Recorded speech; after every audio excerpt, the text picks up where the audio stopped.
Bismillahirrahmanirrahim. Assalamualaikum warahmatullahi wabarakatuh. Waalaikumsalam warahmatullahi wabarakatuh. Innal hamdalillah nahmaduhu wa nasta'inuhu wa nastaghfiruh wa na'udzu billahi min shururi anfusina wa min sayyiati a'malina. May yahdihillahu fala mudilla lahu wa may yudlilhu fala hadiya lahu.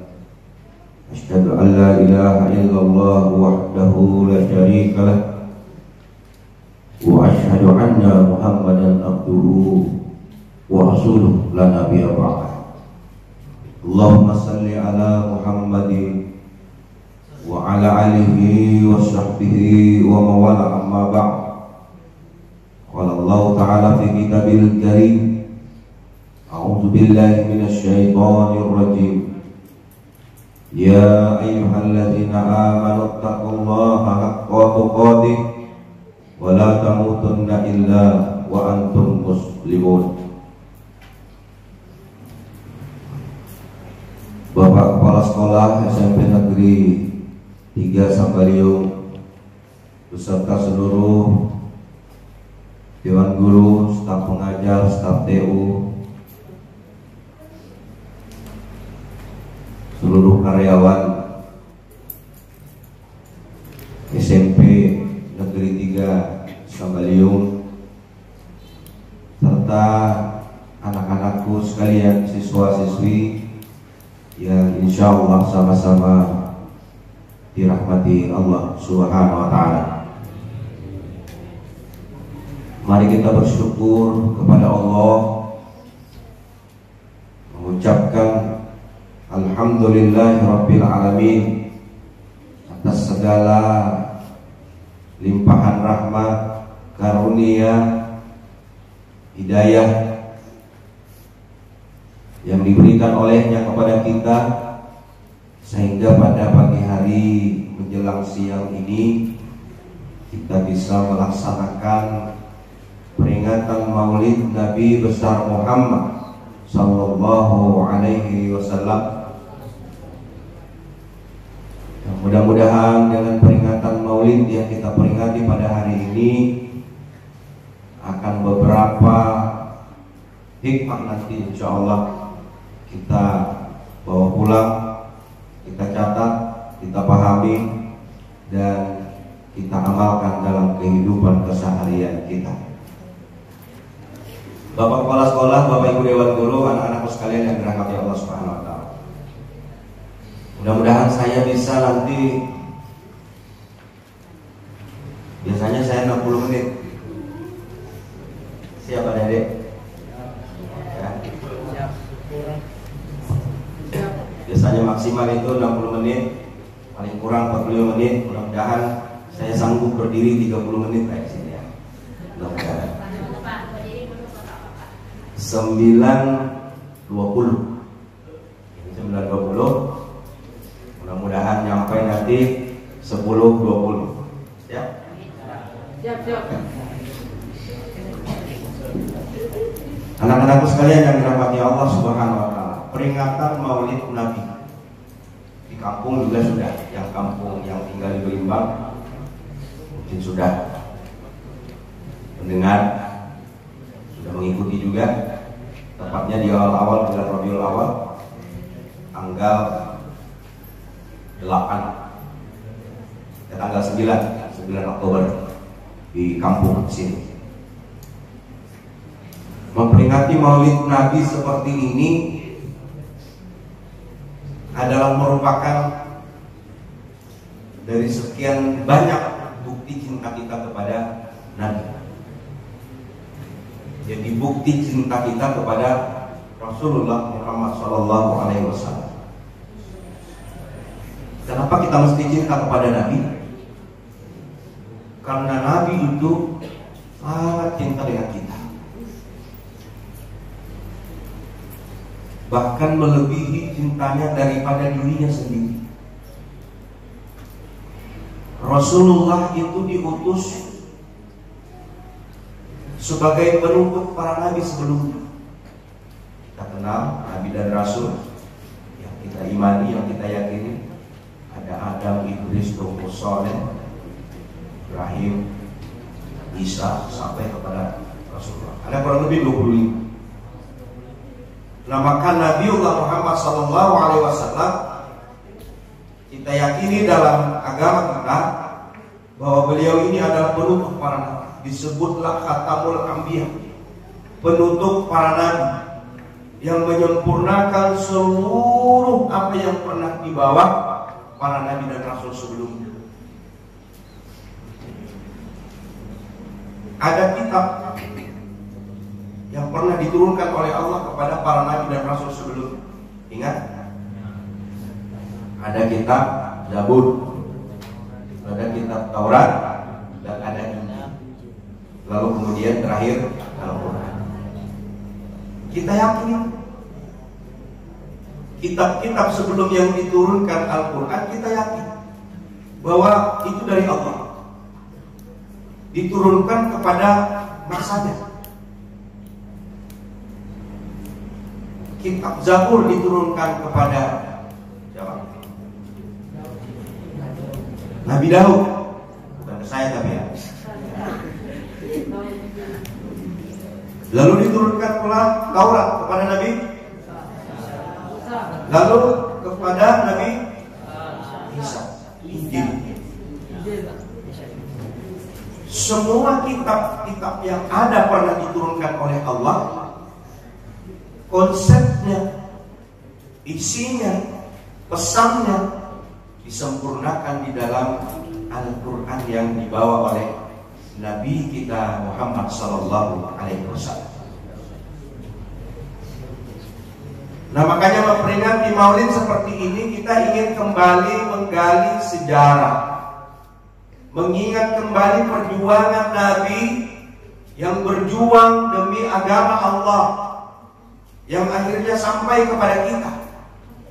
Kalau sekiranya Allah tidak mengutus Nabi, tidak mengutus beliau, boleh jadi hari ini kita belum beragama, atau boleh jadi kita beragama sebagaimana agama sebelumnya. Kita masih lomba-lomba di bawah pohon. Ngapain di bawah pohon? Pasang sesajen, ya, terus nyembah pohon. Kita boleh jadi membuat patung sebagaimana zamannya Nabi Ibrahim. Zaman Nabi Ibrahim itu dibuat Tuhan dari patung, lalu disembah. Hebatnya mereka, Tuhannya dibuat lalu disembah. Ketika Rasulullah yang diutus oleh Allah untuk menyempurnakan semua agama, semua ajaran yang pernah diturunkan, kalau sekiranya Allah tidak mengutus Nabi, boleh jadi kondisi kita masih seperti itu. Belum beriman, belum bertakwa kepada Allah Subhanahu wa taala. Alhamdulillah, berkat Rasulullah Muhammad SAW yang disampaikan kepada generasi sahabat, para tabi'in langsung sampai kepada kita, itu semuanya adalah berkat kehadiran dakwahnya Rasulullah Muhammad SAW. Maka sudah sangat pantas bagi kita untuk bagaimana kita terus-menerus mencintai Nabi kita Muhammad SAW, karena dia sangat cinta sekali dengan kita. Saya tidak bercerita tentang bagaimana Rasulullah cinta di dalam proses ketika dia menjelang wafat. Tapi yang pasti, ketika Rasulullah dekat-dekat menjelang wafatnya, Fatimah anaknya itu mendekatkan telinganya ke bibir Rasulullah. Jadi menjelang sakaratul maut namanya. Sakaratul maut itu orang yang sudah kepingin bukan kepengen, sudah waktunya mati. Karena kita itu tidak ada yang kepengen mati. Ada yang kepengen mati? Tidak ada. Maunya kita panjang, maunya kita sehat, maunya hidup berapa lama? Kalau bisa 1000 tahun kita hidup. Atau sekurang-kurangnya seperti Nabi Nuh 950 tahun. Hampir 1000 tahun Nabi Nuh. Nah, ketika Rasulullah menjelang wafat, dia menjelaskan tentang sakaratul maut. Sakaratul maut itu adalah masa di mana ruh yang ada dalam tubuh kita akan dipisahkan oleh Allah dengan jasad. Jadi hidup kita manusia ini hanya ada dua, ruh dengan jasad namanya. Yang membuat kita bisa bergerak, berbicara, berpikir, melakukan seluruh aktivitas karena ada ruh di dalam jasad kita ini. Jasad kita ini ya raga kita ini, badan kita ini disebut dengan jasad. Karena dimasuki oleh ruh, maka kita bisa melakukan aktivitas. Ruh itulah yang disebut dengan maha hidup. Asalnya dari Allah, nanti kembalinya kepada Allah. Sementara jasad kita ini, badan kita ini, itu asalnya dari tanah. Maka kecenderungannya dia akan kembali kepada asalnya tanah. Makanya manusia ini mandi sebersih apapun, ya, mau sabun apa yang kita pakai, tetap saja ujung daripada akhir kita yang sudah merasa bersih, tetap saja ada tanah di dalam tubuh kita. Kalau Anda percaya, buktikan. Gosok saja kulit dengan kulit kita. Luar itu tanahnya. Sebersih apapun. Kecenderungan jasad kita ini karena dia berasal dari tanah, maka pelan-pelan tapi pasti akan kembali kepada asalnya, yaitu tanah. Kenapa disebut bahwa semua manusia itu bersumber atau berasal dari tanah? Karena tidak ada manusia yang makan, minum yang tidak berasal dari tanah. Ada nggak di sini yang kira-kira makanannya langsung dari langit? Nggak ada. Ada Ustaz, telur dari ayam. Ayam dari mana makannya? Dari padi, dari rumput. Padi rumput dari mana? Ustaz, ikan. Saya tidak makan yang dari tanah. Ikan dari laut. Emang ikan makan apa? Ikan itu makan plankton, makan ikan-ikan yang lain, makan rumput laut. Rumput laut berasal dari mana? Dari tanah. Jadi hampir semua, bukan hampir, yang dipastikan semua apa yang kita konsumsi, apa yang kita makan berasal dari tanah. Maka kecenderungannya tubuh kita ini pelan tapi pasti dia akan kembali kepada asalnya. Sementara ruh yang maha hidup, itulah yang membuat kita bisa bergerak, berpikir, melakukan aktivitas, belajar, bekerja, berkreativitas, apa saja yang kita lakukan karena ada yang menggerakkan. Itulah ruh. Nah, nanti menjelang kita meninggal dunia, ruh ini dipisahkan oleh Allah dengan jasad. Rasulullah ketika menjelang wafat, detik menjelang dipisahkannya ruh dengan jasad, itu Rasulullah sudah menggambarkan betapa sakaratul maut itu sakitnya luar biasa. Sakitnya luar biasa.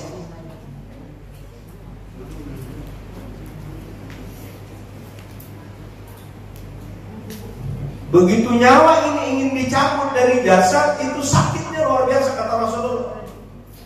Sekurang-kurangnya seperti 300 kali bacokan pedang.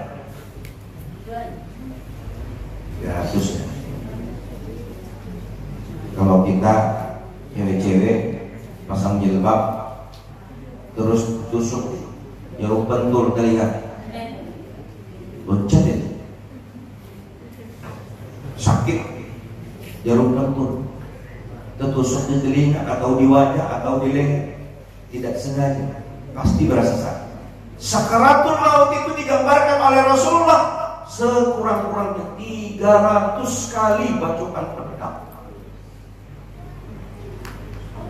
Makanya kita selalu berdoa, Allahumma hawwin alaina fi syaqatil maut. Kita mohon kepada Allah untuk diringankan saat kita menjelang atau menghadapi yang namanya sakaratul maut. Nah, menjelang sakaratul maut ini, Fatimah anaknya mendekatkan telinganya ke bibir Rasulullah. Apa yang disebut oleh Rasulullah menjelang wafatnya? Ada 3 kata kunci yang disebut Rasulullah menjelang wafatnya. Yang pertama disebut itu adalah as-shalah. As-shalah. Apa itu? Jaga sholat, kata Rasulullah. Yang kedua tersebut didengar oleh Fatimah. Rasulullah menyebutkan an-nisa, jaga wanita. Lalu yang ketiga Rasulullah menyebut ummati,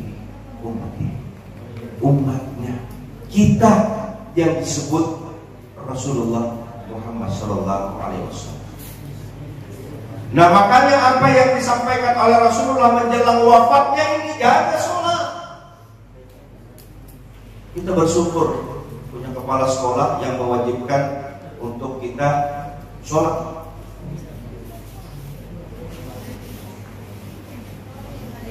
Sholat zuhur, walaupun di absen. Sini absen Bu ya? Sholat enggak? Alhamdulillah enggak di absen.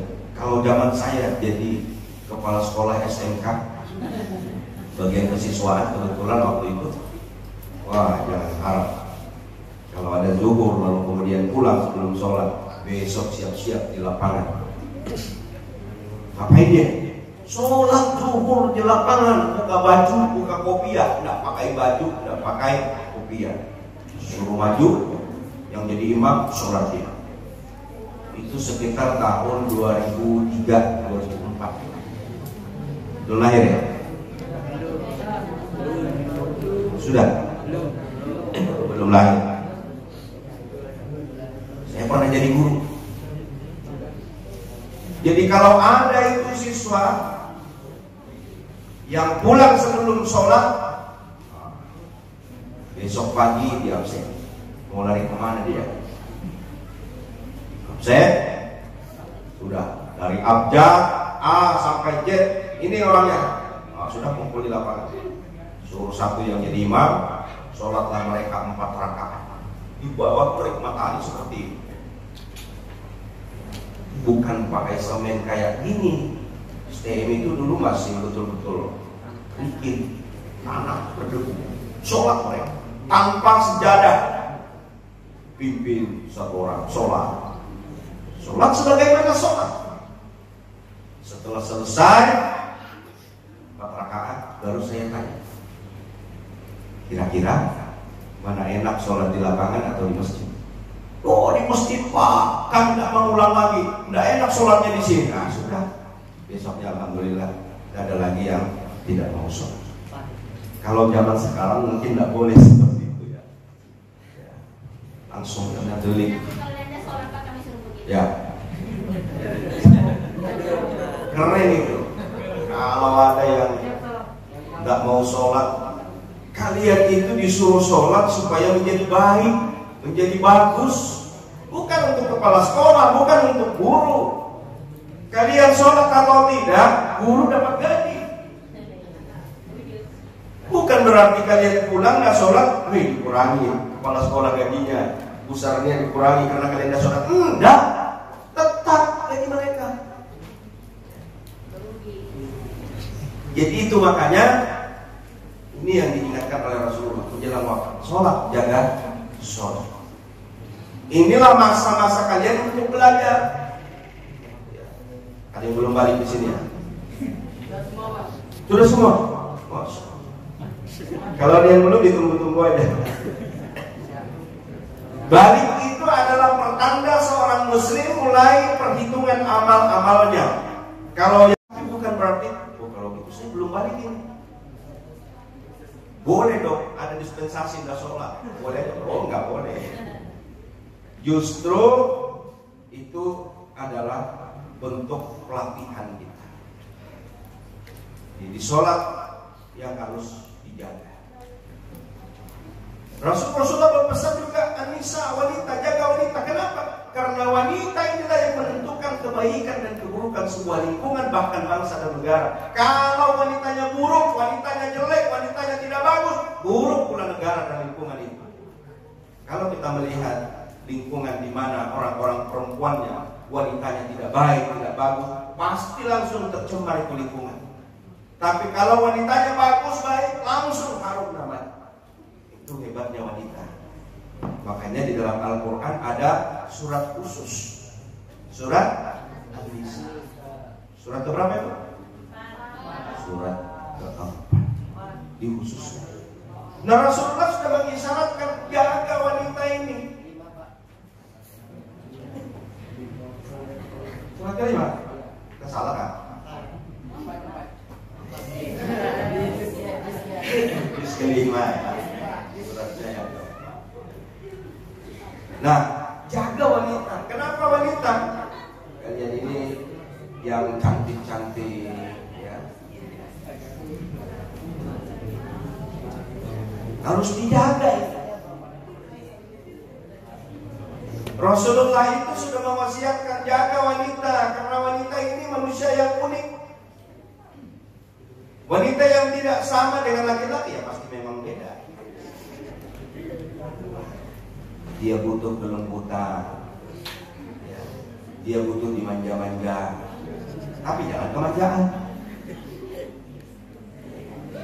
Jadi wanita lah yang menentukan lingkungan, tempat, kampung, bahkan bangsa dan negara. Kalau baik, sebuah tempat itu ditentukan oleh wanita. Nah, mudah-mudahan di lingkungan SMP Negeri Sampayong ini wanitanya bagus, wanitanya baik, punya potensi semua. Apalagi yang MC kita itu enaknya didengar, apalagi yang baca Al-Quran enaknya didengar, sari tilawahnya apalagi. Saya jujur ada beberapa sekolah yang saya masuki dalam 2 bulan terakhir. Kalian yang the best.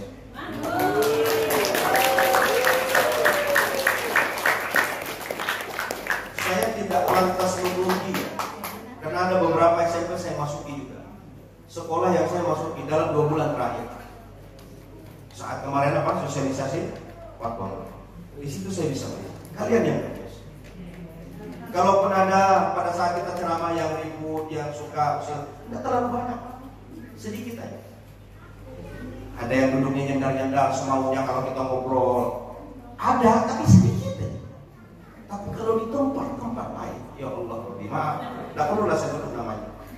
Tapi itu yang salah satu juga menyebabkan suara saya habis.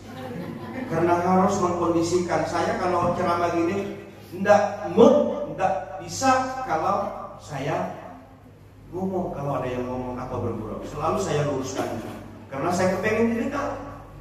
Apa artinya saya ngomong kalau tidak didengar? Begitu kan? Jadi jujur ini dijaga ini prestasinya SMP Negeri 3 ini.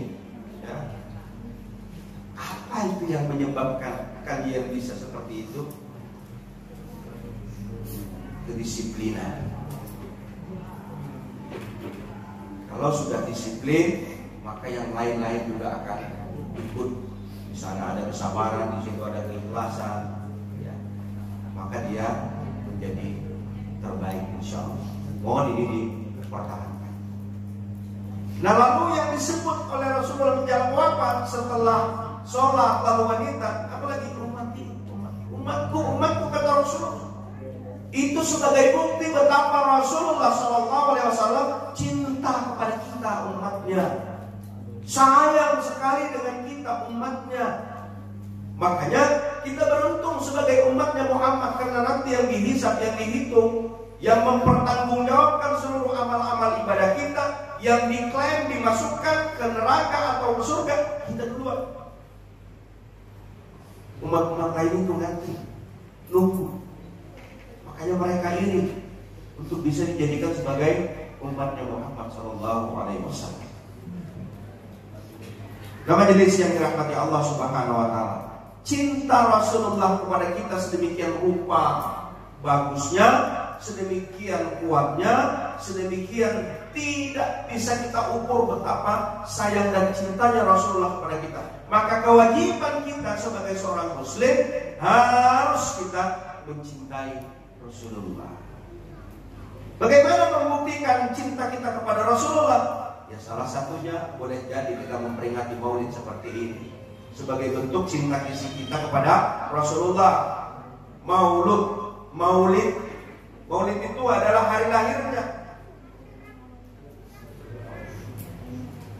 Maulid Nabi, lahirnya Rasulullah Muhammad SAW 12 Rabiul Awal tahun gajah. Disebut tahun Al-Fil karena pada waktu itu apa? Ketika beliau lahir ada tentara bergajah yang ingin menghancurkan Ka'bah, tapi berkat kelahiran Rasulullah ini tentara bergajah Allah kirimkan burung ababil dari neraka untuk menghancurkan sampai seperti apa? Daun yang dimakan ular.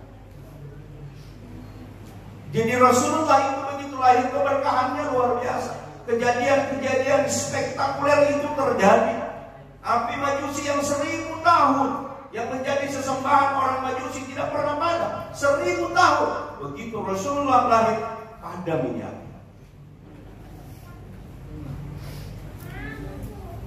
Ada lagi sungai di Irak, tempat orang menyembah juga, tidak pernah kering. Tapi begitu Rasulullah lahir, ini kering.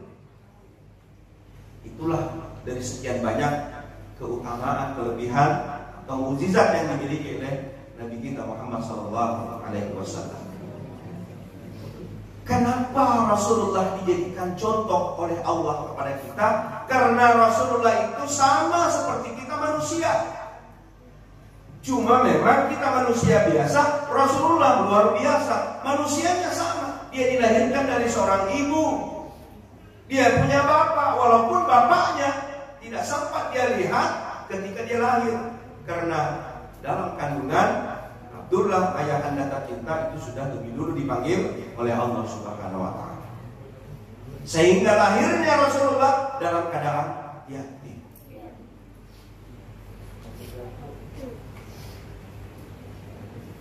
Kita dikandung oleh ibu kita. Begitu dikandung oleh ibu kita umur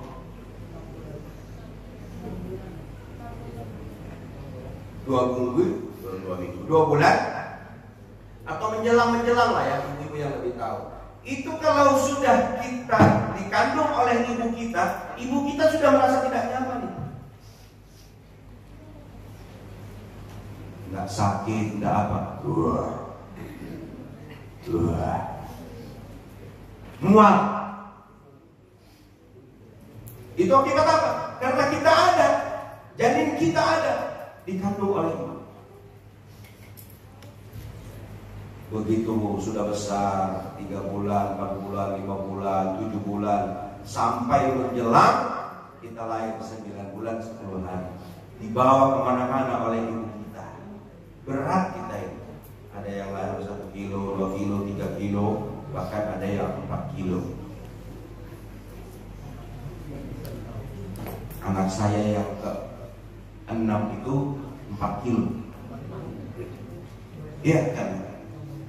Yang ke-7 4,5 kilo. Ternyata bayi itu semakin lama semakin besar.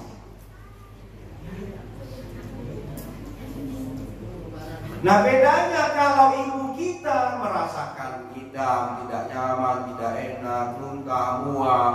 Tapi baginda Rasulullah dikandung ibunda Aminah tidak sedikit pun merasakan sakit. Bahkan dalam tidur ibunda Aminah selalu bertemu dengan malaikat Jibril, memberikan support, memberikan semangat, memberikan informasi bahwa yang dikandung olehnya itu adalah manusia mulia, manusia yang sudah dijaga oleh Allah. Itu kelebihannya. Manusia sama tetapi beda karena dia luar biasa. Makanya Allah menjadikan Rasulullah sebagai contoh karena sama manusianya. Karena kalau kita bercontoh, misalnya Allah memerintahkan untuk kita mencontoh malaikat, susah. Gimana kalau kita mau mencontoh malaikat, melihat aja kita tidak pernah. Atau jin misalnya, dari golongan jin diutus untuk menjadi contoh. Mencontohlah kalian sebagaimana jin melakukan kebaikan-kebaikan. Enggak bisa. Bisa jadi kita takut. Begitu jin tiba-tiba datang, lari yang kita. Ada yang pernah lihat jin? Ya? Ada. Di sebelahnya itu jin.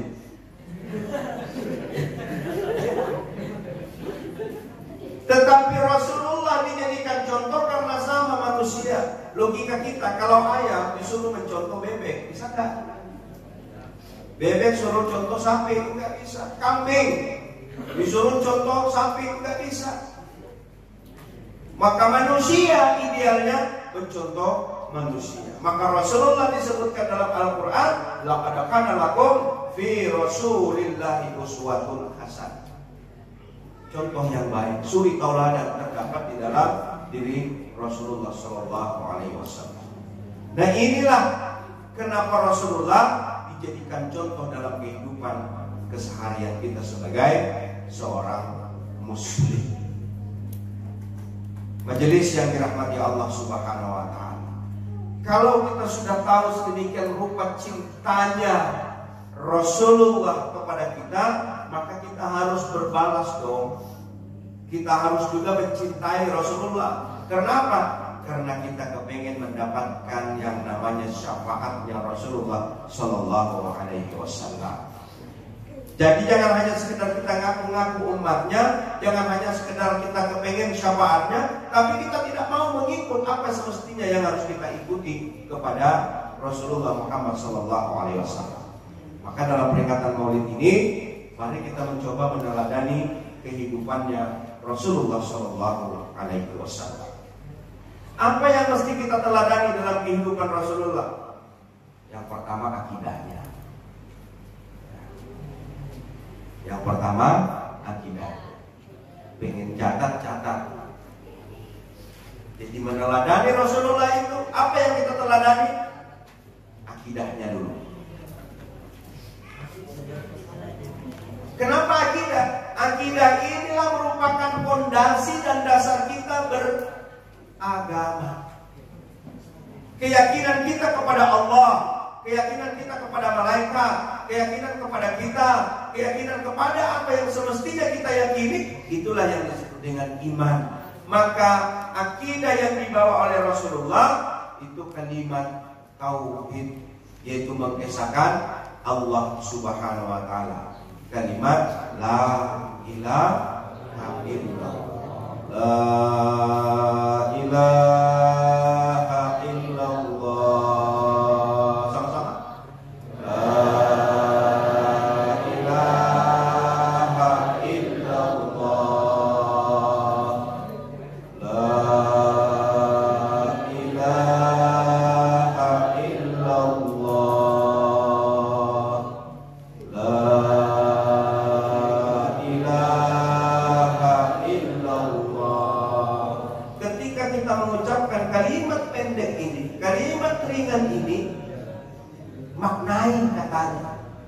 maknai dan pahami apa kalimat yang kita sebut la ilaha illallah, tiada Tuhan. La ilah itu tiada Tuhan, la itu tidak, ilah itu Tuhan, ilah itu kecuali Allah, itu Allah Subhanahu wa taala.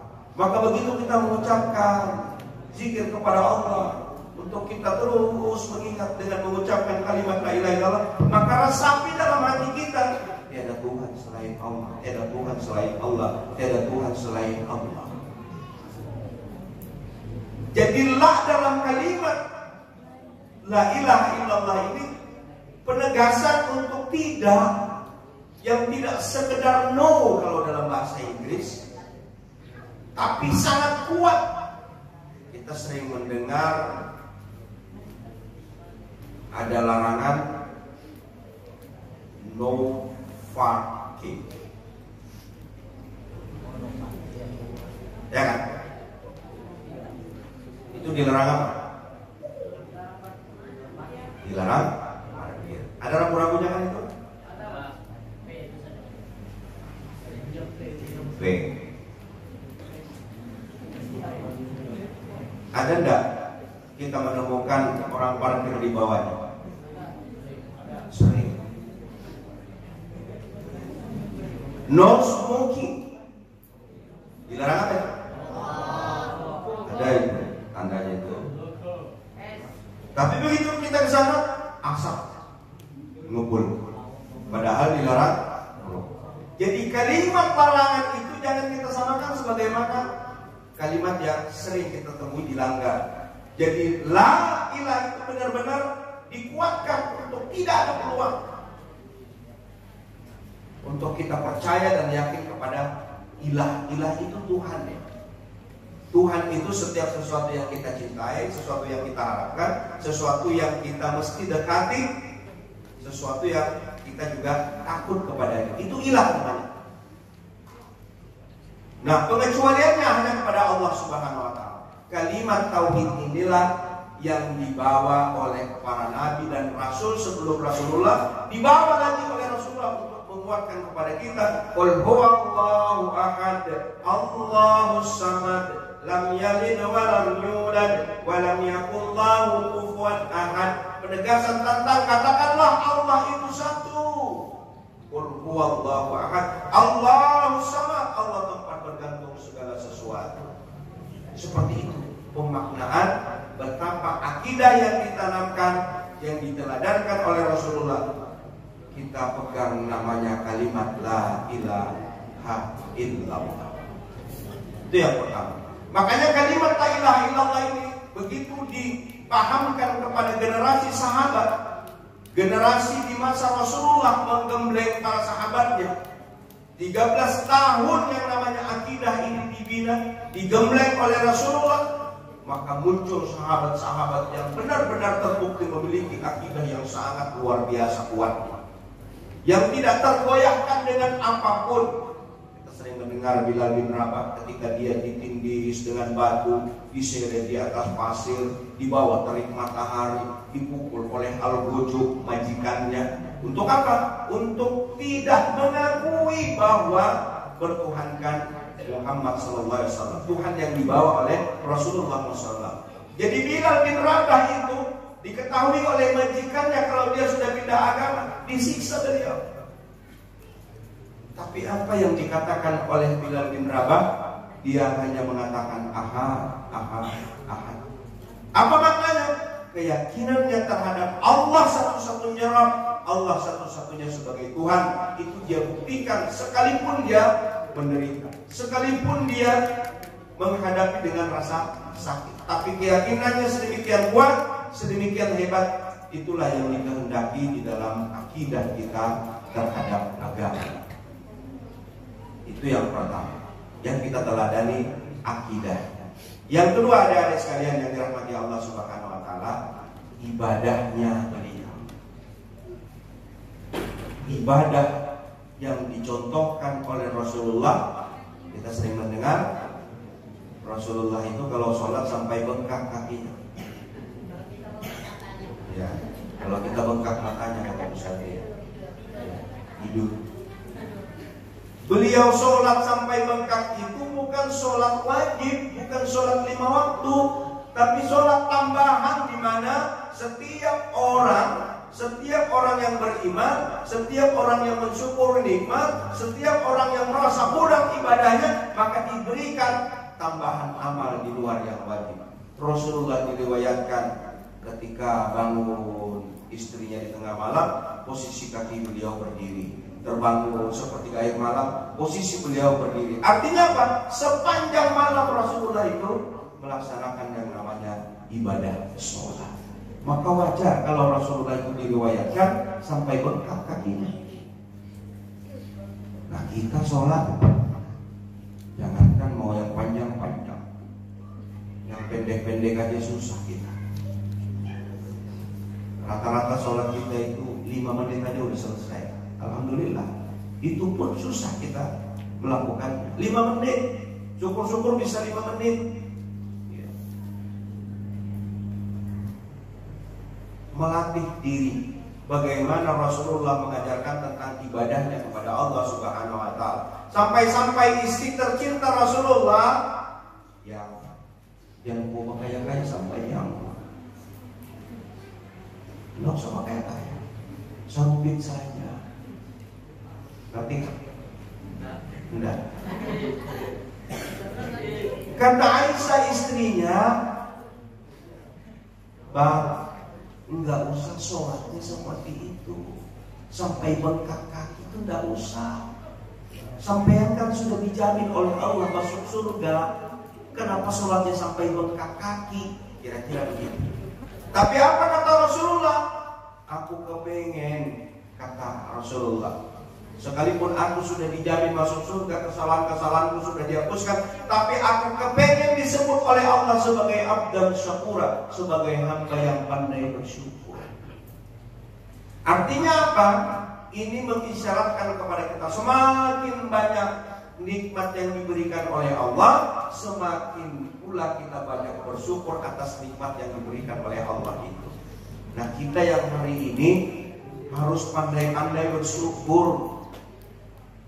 Di zaman kalian ini sudah serba enak sekali, serba nyaman sekali, serba tersedia sekali. Beda dengan zaman-zaman kami dulu. Ya. Nggak pernah kebayang kalau ngomong, kalau cerita, kalau nelpon hari ini tinggal pencet.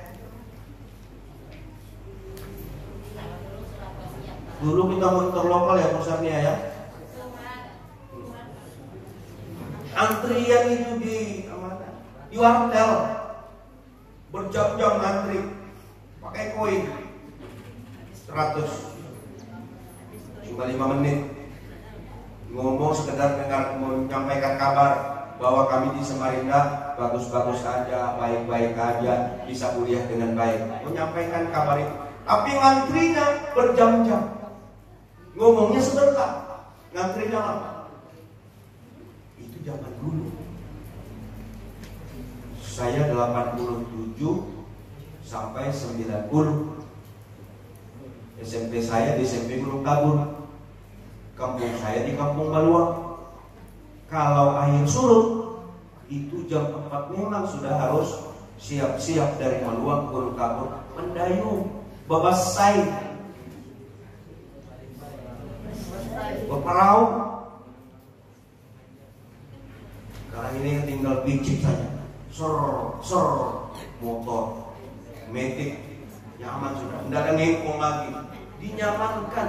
Tapi kalau kami dulu berdayung, baju sekolah itu disimpan dulu di atas perahu. Kenapa? Karena pasti berkeringat. Nanti sudah nyampe di Gunung Kabur, ikat, baru kita baju lagi.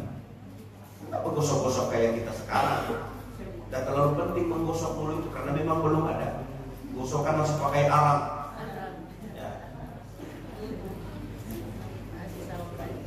Jadi terlalu nyaman kehidupan kalian hari ini. Makanya syukuri dengan rasa nyaman itu. Mungkin hari ini tidak ada lagi yang namanya ngambil air ke sungai. Nah, tinggal buka keran. Kalau kami wajib itu dari batang, dari tepian menyauk. Tiap hari itu ambil kayu api. Bisa ke hutan, bisa di laut, mengampar. Itu cerita masa lalu yang sangat luar biasa. Sampai kuliah kalau saya pribadi masih juga jalan kaki, berkeringat. Mensyukuri nikmat yang diberikan oleh Allah sangatlah wajib bagi kita. Nah hari ini anak-anakku sekalian, syukuri kondisi kalian sudah sedemikian rupa. Kita sholat ada AC, ada kipas angin, nyaman sekali. Luar biasa. Jadi kalau di tengah-tengah kenikmatan yang diberikan oleh Allah kepada kita lalu kita tidak mau bersyukur, itulah yang disebut dengan ingkar atas nikmat-nikmat yang diberikan oleh Allah kepada kita. Allah mengatakan kalau kita pandai bersyukur akan Dia tambah. Tapi begitu kita kufur, hati-hati kata Allah, siksaku amatlah pedih. Nah, kalian jangan melihat orang-orang yang lebih tinggi. Jangan melihat temannya yang motornya baru, yang HP-nya gonta-ganti, yang sepatunya mengkilat, yang jangan lihat itu. Lihat temanmu yang di bawah itu loh. Bajunya kasihan, itu aja. Sepatunya itu aja. Lihat itu. Ternyata begitu kita melihat ke bawah, ternyata kawanku ini lebih menderita dari aku. Aku ini lebih nyaman. Ada orang tua, ada paman, ada keluarga yang masih bisa membelikan sepatu, baju sehingga nyaman dipakai. Tapi ada saudara-saudara kita, bajunya dari tahun kemarin itu lagi setengah robek, kumal, kumuh. Sepatunya asal dia bisa sekolah. Ada teman-teman yang kalau kita perhatikan seperti itu yang menyebabkan kita bersyukur. Tapi bukan berarti melihat mereka ke bawah terus menyombongkan diri, bukan. Atau meremehkan dia, bukan. Tapi menghadirkan rasa syukur kita kepada Allah bahwa ternyata kehidupan kita masih lebih baik dalam artian nikmat yang diberikan oleh Allah lebih kepada kita dibanding teman kita. Ini kita melihat teman yang tiap hari gonta-ganti motor, tiap hari yang gonta-ganti HP. Kita lihat itu ke atas susah, kita akan bersyukur. Kalau kita melihat teman-teman yang lebih dari kita secara ekonomi, itulah yang menyebabkan susah kita bersyukur. Malah kita merengek-rengek dengan orang tua, kita lapor kepada orang tua bahwa teman kita lebih baik dibanding kita. Tentu tidak demikian. Maka Rasulullah katakan kepada Aisyah, aku kepengen disebut sebagai hamba yang bersyukur kepada Allah Subhanahu wa Ta'ala. Maka ibadahnya Rasulullah kenapa sampai bengkak? Karena memang lama sekali berdirinya di dalam melaksanakan ibadah sholat.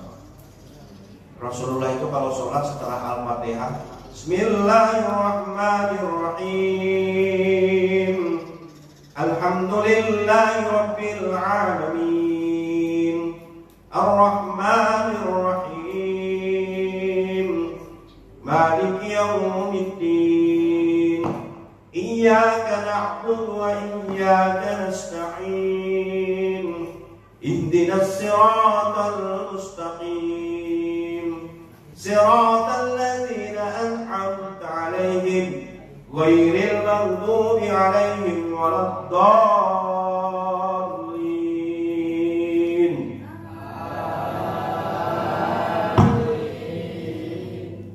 Alif Lam Mim.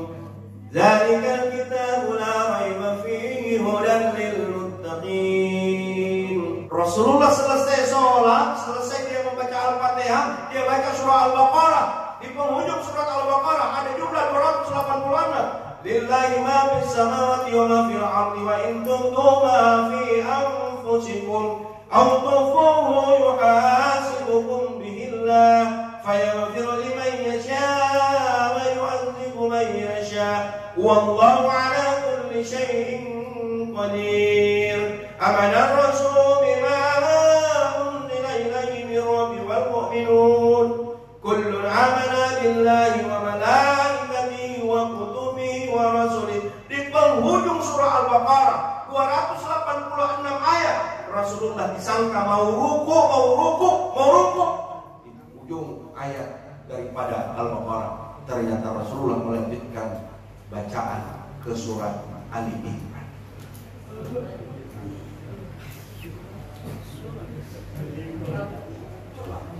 Itulah yang menyebabkan Rasulullah sampai bengkak kakinya. Dia berdiri lama di dalam melaksanakan ibadah sholat. Tapi ibadah sholat yang dia lakukan lama itu adalah sholat sendiri, yang bukan dia dengan orang lain.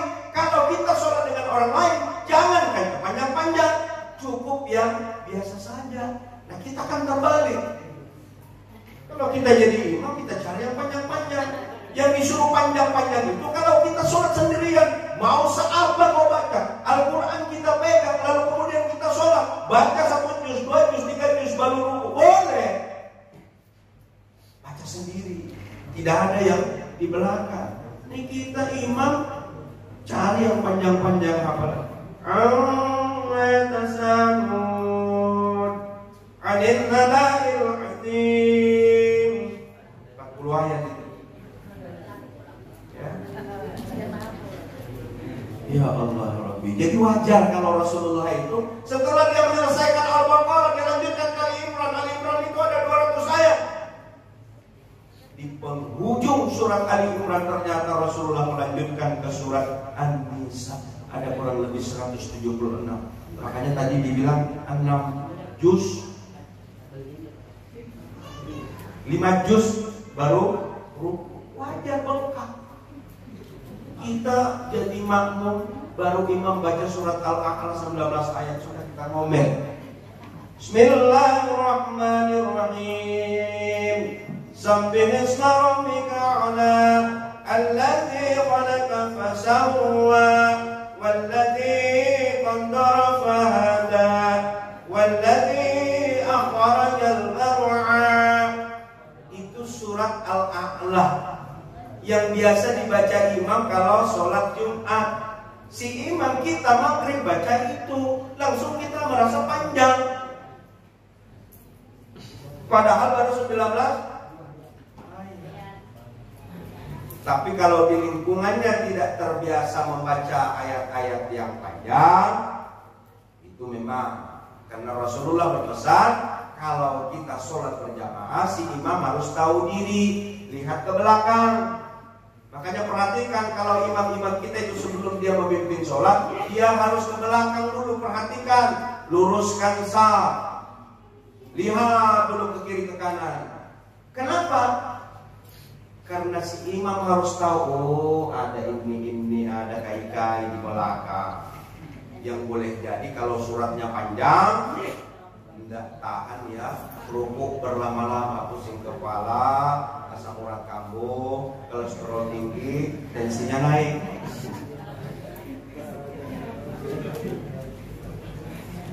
Jadi banyak. Makanya seorang imam itu ada kitab yang mengatur tentang imam. Imam itu dalam sholat, dalam kehidupan sehari-hari kita adalah pemimpin. Dia harus punya ilmu. Kalau makmum tidak ada persyaratannya, mau tahu bacaannya kah, enggak kah, silakan jadi makmum. Mau bagus kah, enggak kah suaranya, silakan jadi makmum. Tapi giliran bicara imam, dia harus tahu makhrajul hurufnya, ilmu tentang fikih sholatnya, makhrajul hurufnya, kemudian fikihnya, kemudian suaranya fase enak didengar. Ada persyaratan-persyaratan menjadi imam. Nah inilah yang diajarkan oleh Rasulullah kepada kita.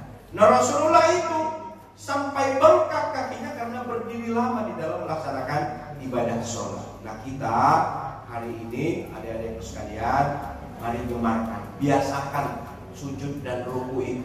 Enggak apa-apa kita dipaksa, enggak apa-apa kita mungkin enggak nyaman dengan kepala sekolah, enggak nyaman dengan bapak ibu guru, paksakan aja enggak apa-apa. Nanti pelan-pelan kalau sudah terbiasa, itu akan menjadi sebuah keutuhan kita. Itu yang kita harapkan. Kenapa ibu guru, kepala sekolah mempersilahkan kita untuk sholat, untuk pengajian, dalam rangka membekali diri kita menjadi terbiasa. Kalau sudah lama-lama terbiasa, itu sulit untuk kita tinggalkan kebaikan-kebaikan yang pernah kita lakukan. Itu ibadahnya Rasulullah. Jadi sangat-sangat luar biasa. Yang ketiga, jadi ada ibadah, ada ibadah. Yang ketiga akhlaknya. Ini yang mesti kita teladani. Akhlak Rasulullah itu tidak hanya baik kepada kawan, tapi akhlak Rasulullah baik juga kepada lawan. Bagaimana Rasulullah ceritakan setiap hari diludahi dia ketika di masjid, diludahi setiap hari di masjid, diludahi. Coba kalau kita motor kita saya diutak-atik spionnya. Marah. Ini Rasulullah diriwayatkan setiap ke masjid diludahin. Suatu ketika orang yang meludahin tidak ada. Rasulullah bukan langsung mengatakan, mampus kau mati kau. Tidak. Tapi begitu orang yang meludahi ini ditanya sakit, ternyata Rasulullah pulang ke rumah. Untuk apa? Mengambil makanan yang bisa dibawa daripada menjenguk orang yang meludahi dia. Coba bandingkan. Bayangkan bagaimana akhlaknya Rasulullah. Kalau susah untuk kita membayangkan hari ini, tapi yang pasti kebaikan yang dilakukan oleh Nabiullah Muhammad SAW itu sangat-sangat luar biasa. Di luar kebiasaan manusia seperti kita. Musuh itu jadi bukan dia marah. Bayangkan orang yang meludahi dia sakit, tapi justru dia yang pertama kali menengok, lalu kemudian dibawakan makanan. Suatu ketika Rasulullah ingin dibunuh kafir Quraisy, siap membawa pisau sudai, sambil tawaf keliling Ka'bah. Tawaf itu keliling Ka'bah ya. Putaran pertama belum, putaran kedua belum. Ini orang siap-siap, sudah pegang dia pisau untuk membunuh Rasulullah. Rasulullah tahu kalau ini orang mau bunuh dia. Jadi putaran pertama, putaran kedua, putaran ketiga belum lagi dia dapat. Nanti pada saatnya dia mau menikam Rasulullah, ketangkap basah ada Rasulullah. Ketangkap basah itu pas dia mau melakukan, Rasulullah melihat duluan. Itu namanya ketangkap basah. Sehingga apa? Malunya luar biasa. Orang yang mau menikam ini dilihat oleh Rasulullah. Sehingga apa? Kayak orang ketangkap basah lah. Kalian mungkin pernah ketangkap basah ya. Tadinya mau membolos, tiba-tiba baru start motor, dilihat kepala sekolah. Baru mau pergi nih, tapi terlihat oleh guru. Itu ketangkap basah namanya itu. Belum sempat bolos tapi kelihatan. Atau pada saat ujian, ya, diam-diam kita nyontek nih kan. Tahu-tahu ada ibu guru di belakang. Itu namanya ketangkap basah. Malunya itu luar biasa itu. Nah ini orang yang mau menikam, begitu mau nikam dilihat oleh Rasulullah. Jadi Rasulullah begitu melihat orang yang mau nikam ini, gemetar, takut dia. Kenapa ketangkap tadi? Apa kata Rasulullah? Kamu mau nikam kan? Enggak Rasul. Iya, saya tahu kok. Iya Rasul. Jadi begitu Rasulullah menanyakan kepada dia mau nikah, awalnya enggak ngaku. Begitu ditanya lagi, iya Rasul. Terus Rasulullah marah enggak ternyata. Kata Rasulullah, lain kali jangan diulang lagi ya, sudah pulang.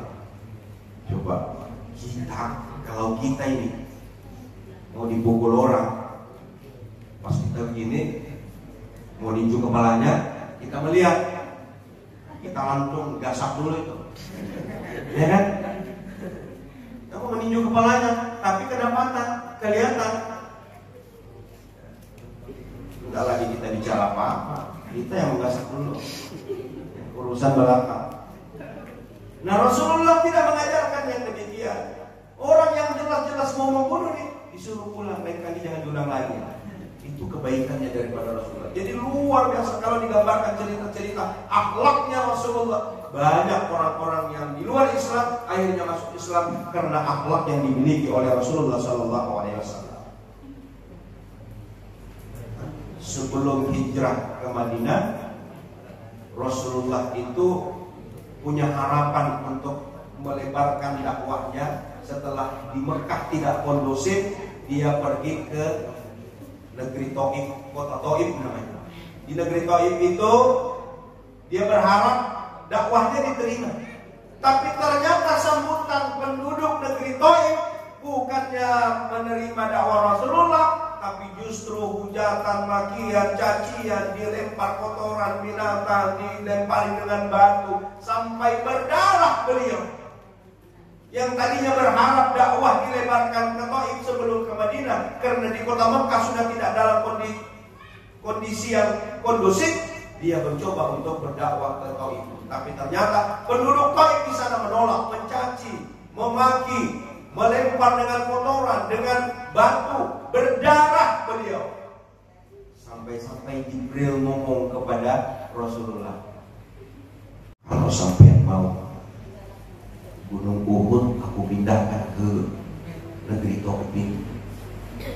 Jadi Jibril, malaikat Jibril itu saja gemes melihat tingkah laku orang Taif, memperlakukan Rasulullah seperti itu. Sampai-sampai ditawarkan oleh Jibril, kalau engkau mau Rasul, aku pindahkan Gunung Uhud, aku letakkan di kampungnya, selesai urusan. Tapi lagi-lagi apa kata Rasulullah? Jangan Jibril, mereka tidak paham, mereka belum tahu. Suatu saat mereka nanti juga akan sadar. Begitu akhlaknya Rasulullah mencintai umatnya.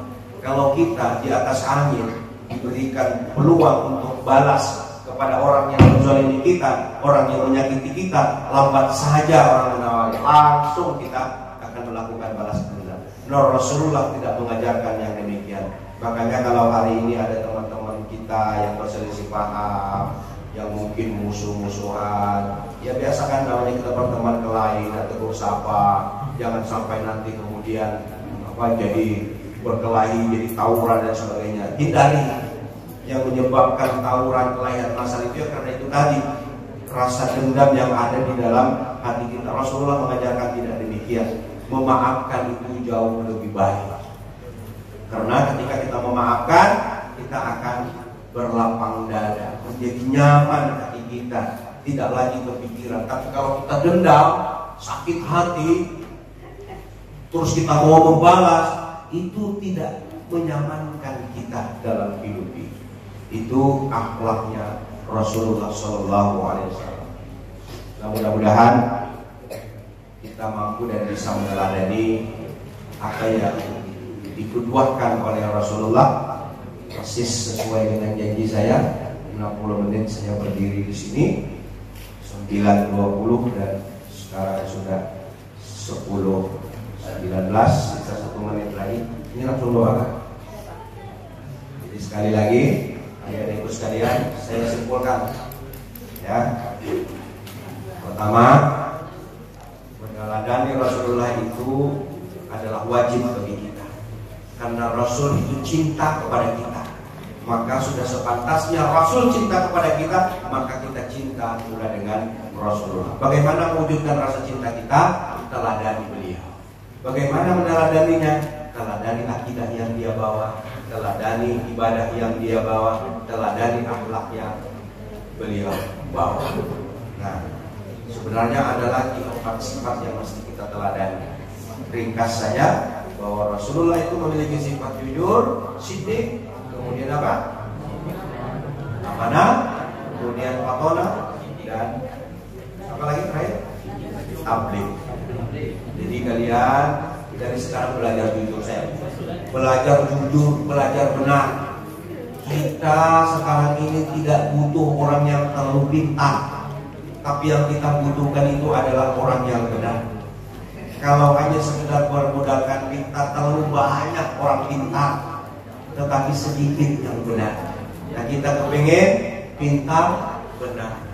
Tapi kalau ada pilihan, lebih baik benar daripada pintar. Syukur-syukur pintar dan benar. Jadi siddiq, amanah, dapat dipercaya. Rasulullah itu sejak kecil sudah diberi gelar Al-Amin. Kenapa? Dipercaya. 9 tahun Rasulullah itu sudah bisnis, sudah berdagang, sudah keluar negeri. Nah, kita keluar perimbangan aja belum. Ya, Rasulullah 9 tahun sudah keluar negeri. Apa? Berdagang dia. Bisnisnya itu jujur, dipercaya orang. Kalau berjualan takkan jujur dia memberitahukan kepada si pembeli. Jadi lintas negara umur 9 tahun itu luar biasa. Kayaknya sudah 50 tahun jarang-jarang keluar negeri. Nah, kita ini sekalipun kita di kampung, maka bekali yang namanya kejujuran. Ini bukan menyimpulkan, ini penampai lagi namanya. Jadi itu yang harus kita teladani. Akidah, ibadah, akhlak, kemudian sifat yang dimiliki oleh Rasulullah. Ada siddiq, ada patona, ada amanah, kemudian tabligh. Tabligh itu menyampaikan. Jadi bukan berarti ulama, ustaz, guru agama yang tabligh itu. Kita ini loh. Bagaimana caranya? Saya tidak bisa di podium, Pak. Saya tidak bisa ceramah. Kita melakukan hal yang terbaik dalam keseharian kita, itu juga bagian daripada tabligh, menyampaikan kebaikan kepada orang lain. Jadi dia apa yang dapat saya sampaikan. Mari kita berdoa kepada Allah Subhanahu Wa Taala. Mudah-mudahan acara kita pada hari ini diberikan keberkahan. Al-Fatihah.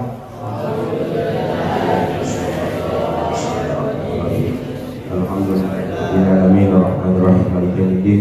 Iyyaka na'budu wa iyyaka nasta'in. Ihdinas siratal mustaqim. Siratal ladzina an'amta 'alaihim ghairil maghdubi 'alaihim waladdallin. Amin ya Allah. Amin. Bismillahirrahmanirrahim. Alhamdulillahirabbil alamin. Wassalatu wassalamu ala asyrafil anbiya'i wal mursalin sayyidina wa maulana Muhammadin wa ala alihi washabbihi ajma'in. Allahumma antas salam wa minkas salam wa alayka ya'udus salam wa hayya rabbana tabaraka wa ta'ala ya dzal ikram. Allahumma ftah alaina abwaabal khair abwaabal khawf abwaabal ni'mah abwaabal salam abwaabal jannah wa kulli bala'in dunya azabil akhirah. Allahumma inna nas'aluka salamatan fid din wa 'afiyatan fil jasad wa ziyadatan fil 'ilm wa barakatan fil rizq wa tawbatan qabla al-maut wa rahmatan indal maut wa maghfiratan ba'dal maut. Allahumma hawwin 'alaina fi syaratil maut wa naj'alna hisab. Rabbana hab lana min azwajina wa dhurriyyatina qurrata a'yun waj'alna lil muttaqina imama. Rabbana atina fid dunya hasanah wa fil akhirati hasanah. Subhana rabbika rabbil izzati amma yasifun wa alhamdulillahi rabbil alamin. Demikian, lebih kurangnya saya mohon dimaafkan. Wabillahi taufiq wal hidayah. Assalamualaikum warahmatullahi wabarakatuh.